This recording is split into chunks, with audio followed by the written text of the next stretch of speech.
Hello guys, welcome back to my YouTube channel and Facebook family. তো আজি মই আহি আছো মানে জুবিন ক্ষেত্ৰলৈ। তো ফাইনেলি আজি জুবিনৰ প্ৰিয় জেগাকণ মই দেখিবলৈ পালোঁ।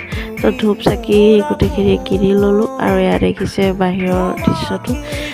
খুব ভাল লাগিলে, কিন্তু বহুত ৰ'দ, কিন্তু মোৰ মানে ভাল লাগিছে আৰু জুবিনদাৰ যে শেষ ইচ্ছাৰে এই জেগাকণ আহি পাইছোঁ কিমান দিনৰ মূৰত। তো ৰ'দ দেখিছে, ৰ'দত চকু মেলিব পাৰে, চানগ্লাছ পিন্ধি আছোঁ।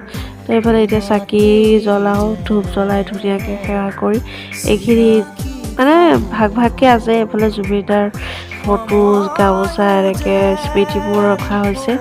তো মানে বহুত ভাল লাগিলে আহি। তো এইখিনিতে তেওঁৰ চিতা জ্বলোৱা হৈছিলে। তো এয়া ধুনীয়াকৈ বাউণ্ডাৰী মাৰি থৈছে, জয় জুবিন দা, জাষ্টিছ ফৰ জুবিন দা। তো বাই বাই গাইজ।